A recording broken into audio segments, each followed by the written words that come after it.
ابراہیم علیہ السلام کی قربانی اسی سبق کو دہرایا گیا ہے، اور اس میں ہمیں یہی سبق دیا گیا ہے کہ اللہ جو مانگے وہ دے دیا جائے۔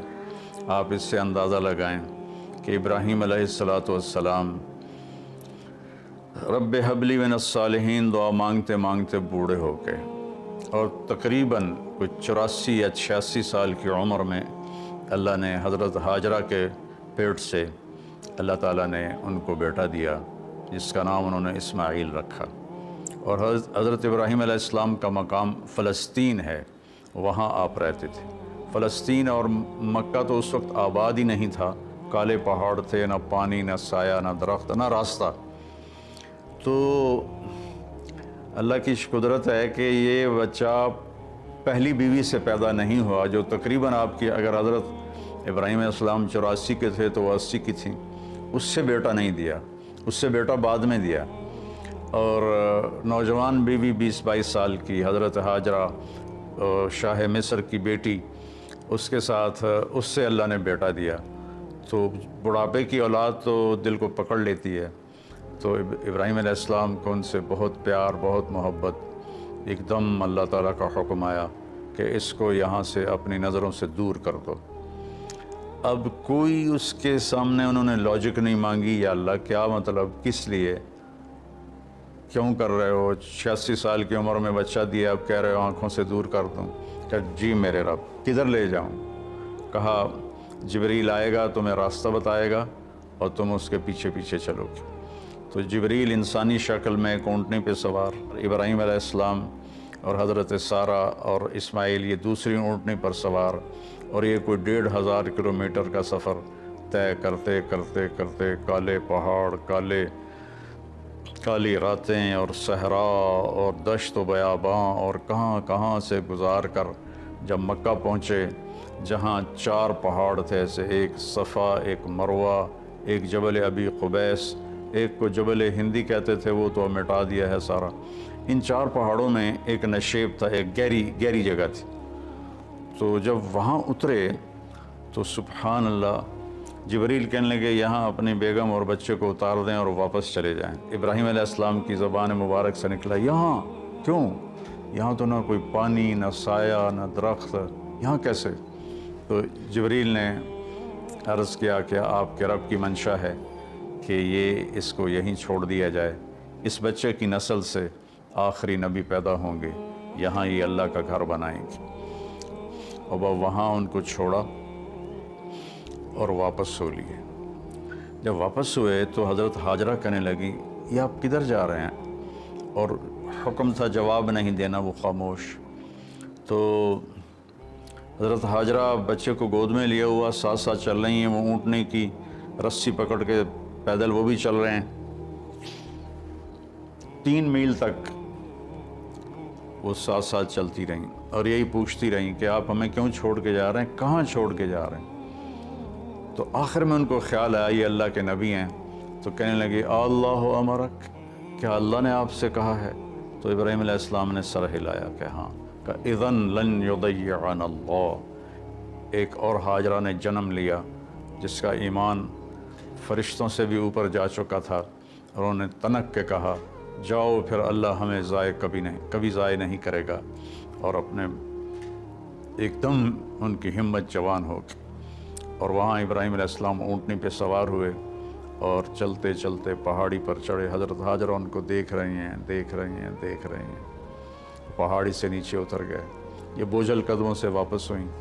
تو ابراہیم علیہ السلام وہاں جب بچے سے، بیوی سے اوجھل ہو گئے تو اونٹنی سے اتر گئے، اور پھر اللہ کے سامنے ہاتھ اٹھائے، ربنا انی اسکنت من ذریتی بواد غیر ذی زرع عند بیتک المحرم، یا اللہ میں نے تو اپنے بچے کو اور بیگم کو تیرے اس وادی میں جس میں نہ گھاس ہے، نہ تنکا ہے، نہ درخت ہے، نہ پانی ہے، نہ انسان ہے، غیر ذی زرع، میں نے وہاں چھوڑ دیا ہے، تو جان اور یہ تیرے بندے ہیں اور یہ جانے، اور واپس چلے گئے۔ اور آپ تھوڑا سا تصور فرمائیں، مستورات بھی سن رہی ہیں، مرد بھی سن رہے ہیں، ایک ماں ہے، اور خاص طور پر ماں کے احساسات کو ماں ہی محسوس کر سکتی ہے کہ جب رات آئی ہوگی، کالی سیاہ رات، اور کالے پہاڑ اور کالے پتھر، سنسان وادی اور تیز ہوائیں، تو اس تنہا ستارے بھی جھانک جھانک کے دیکھتے ہوں گے کہ یہ بی بی یہاں کیا کر رہی۔ پتھر پہاڑ بھی گم سم تو پہلے ہی ہوتے ہیں، لیکن ان کے بھی دل کلیجے ہل گئے ہوں گے کہ یہ کیا ہو رہا ہے یہاں۔ ایک عورت بیٹھی ہوئی ہے، 20-22 سال کی عمر ہے، مصر کی شہزادی ہے، اور بچے کو گود میں لیے بیٹھی ہے۔ تو اس طرح سے یہ ایک زندگی شروع ہوئی، اور 3 دن کے بعد پانی بھی ختم ہو گیا اور چھاتیوں کا دودھ بھی ختم ہو گیا، چونکہ کھانا ختم ہو گیا۔ تو پھر جو صفا مروہ کے ساتھ انہیں پتہ تھا کوئی نظر نہیں آئے گا، کچھ نہیں ہوگا، صفا پہ چڑھی، ادھر دیکھا ادھر دیکھا، اونچے کوٹھے تے چڑھ دیکھا، ادھر دیکھا ادھر دیکھا، کوئی نظر۔ پھر نیچے اتری، پھر جہاں بچہ نظروں سے غائب ہو گیا وہاں دوڑ لگائی، اور پھر مروہ پہ چڑھی۔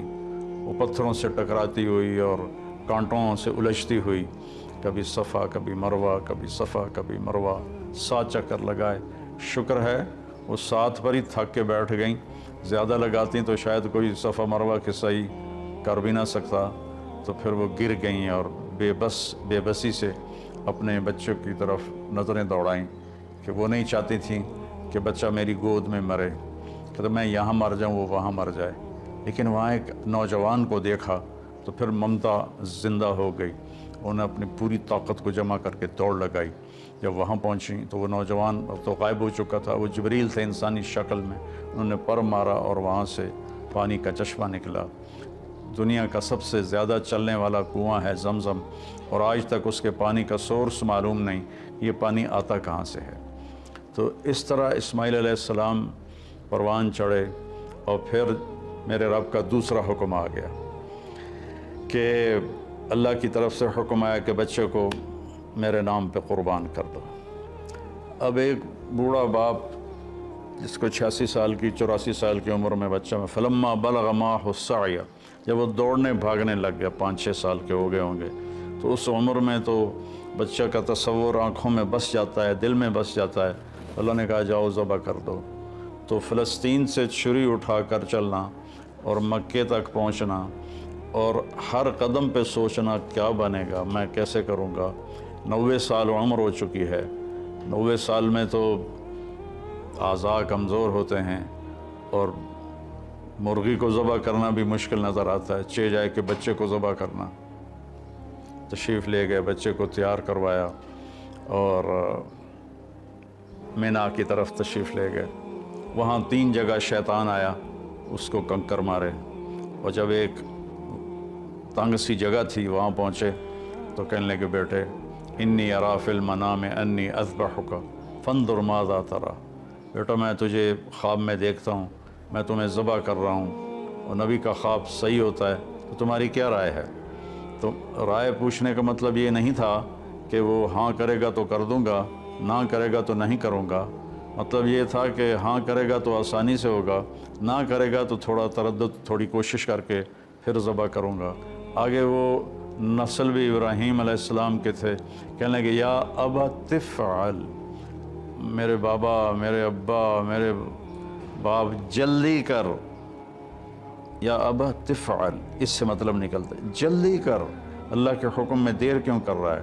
ستجدنی انشاءاللہ من الصابرین، آپ مجھے صبر کرنے والا پائیں گے انشاءاللہ۔